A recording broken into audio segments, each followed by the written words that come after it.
নির্ধারিত তারিখে বিদ্যুৎ বিল পরিশোধ না করলে আমাদের বিলম্ব মাসুল দিতে হয়, এতে কি সরাসরি সুদ হিসাবে গণ্য হবে?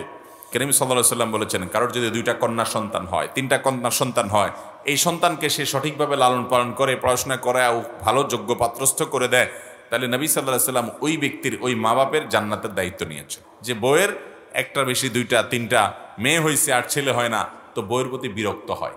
এরপর প্রশ্ন হলো, বর্তমানের সময়ে মেয়ে সন্তান জন্মগ্রহণ করলে আত্মীয় স্বজন ও পিতামাতার মুখ কালো হয়ে যায়। আবার অনেক ক্ষেত্রে দেখা যায় যে ইসলামে মেয়েদেরকে যে অধিকার দেওয়া হয়েছে তা থেকে তাদেরকে বঞ্চিত করা হয়, সম্পর্কে কিছু বলার অনুরোধ রইল।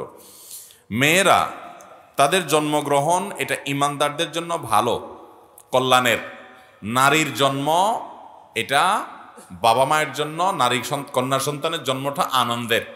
ছেলে সন্তান সেও তার জন্মটাও আনন্দের হতে পারে যদি সে নেককার হয়, ভালো হয়। কিন্তু কন্যা যদি হয়, মেয়ে যদি হয় কারোর, শুধুমাত্র মেয়ে হওয়ার কারণে আল্লাহ রাব্বুল আলামিন ওই ব্যক্তির জন্য সুসংবাদ রেখেছেন। নবী করিম সাল্লাল্লাহু আলাইহি সাল্লাম বলেছেন, কারোর যদি 2টা কন্যা সন্তান হয়, 3টা কন্যা সন্তান হয়, এই সন্তানকে সে সঠিকভাবে লালন পালন করে, পড়াশোনা করে, ভালো যোগ্য পাত্রস্থ করে দেয়, তাহলে নবী সাল্লাল্লাহু আলাইহি সাল্লাম ওই ব্যক্তির, ওই মা বাপের জান্নাতের দায়িত্ব নিয়েছেন।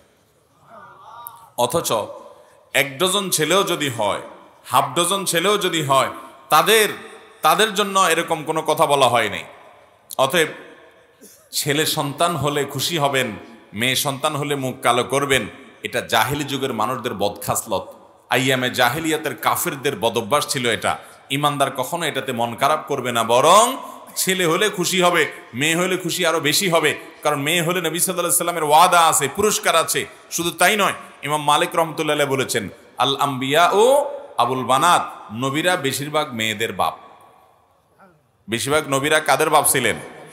মেয়েদের বাপ ছিলেন।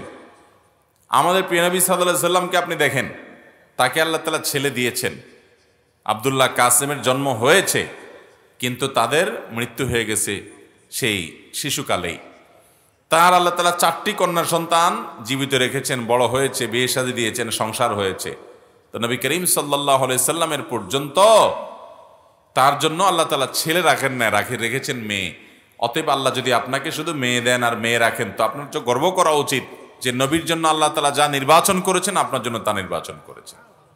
অতএব কন্যা সন্তান হলে, মেয়ে সন্তান হলে আমরা অনেকে যে চিন্তা করি যে আমাদের বংশে কে চেরাগ দিবে, এর চেয়ে মূর্খতা আরেকটা হতে, আপনি মরে কবরে পচে গলে শেষ হবেন, আপনার বংশে চেরাগ জ্বললো না, হারিকেন জ্বললো না, মোমবাতি জ্বললো না, হেজাক লাইট জ্বললো না, কারেন্টের লাইট জ্বললো, এটা দেখার দরকার আছে আপনার? এর মতো বোকামি আরেকটা নাই। বংশের নাম কে নিবে সেই চিন্তা করেন।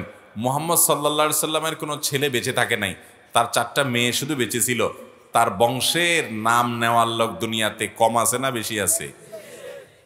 তার নাম নেওয়ার মানুষ যতজন আছে পৃথিবীতে, আরেকজন মানুষ আছে? দুনিয়ার সেলিব্রিটি, দুনিয়ার অমুক খেলোয়াড়, তমুক তারকা, এদের ভক্ত দুনিয়াতে বহুত পাবেন যতদিন তাদের গায়ের জোর আছে, পায়ের জোর আছে। যখন শেষ 100 বছর পরে এদের নাম নেওয়ার মানুষ হয়তো দুনিয়াতে খুঁজে পাওয়া। আল্লাহ তাআলা তার রাসূল সাল্লাল্লাহু আলাইহি সাল্লামকে মানুষের কাছে এত প্রিয় করেছেন যে 1500 বছর চলে যাওয়ার পরও তার ভালোবাসার মানুষের সংখ্যার কোনো অভাব।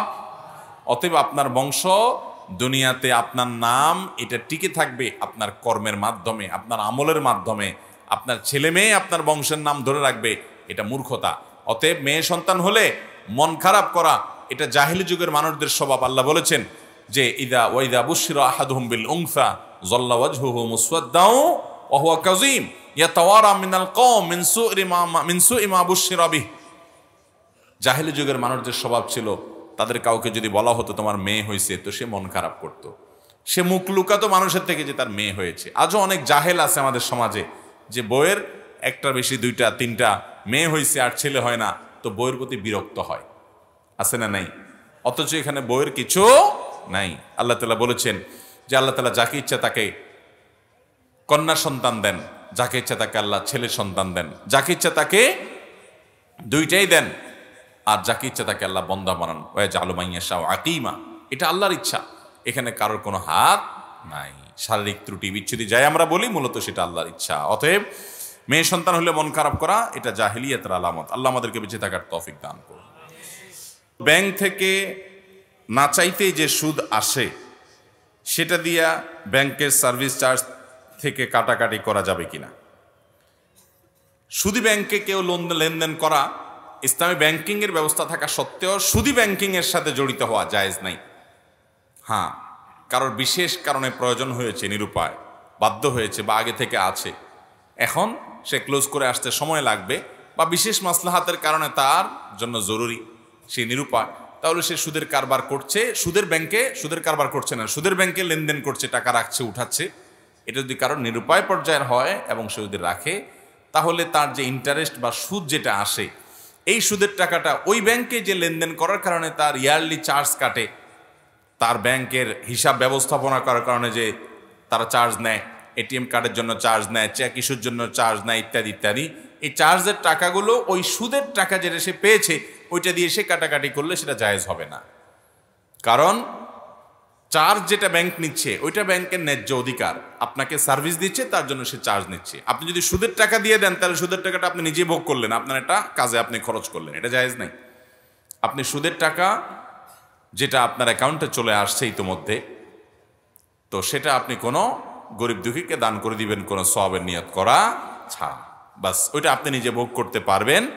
অতএব ব্যাংকের টাকা আবার ব্যাংকে দিয়ে দিলাম হলো না, তা আপনি কি করলেন, ঘুরে ফিরে ভোগ করলেন, এটা জায়েজ নাই। মহিলা মাদ্রাসার ছেলে শিক্ষক ক্লাস করাতে পারবে কিনা। যদি মাদ্রাসা মহিলা হয়, মেয়েদের মাদ্রাসা হয়, তাহলে মেয়েদের মাদ্রাসায় মেয়েরাই শিক্ষকতা করবে, এটাই হওয়া উচিত। যদি পুরুষরা শিক্ষকতা করতে হয় তাহলে অনেক শর্ত শারায়েত মেনে করতে হবে।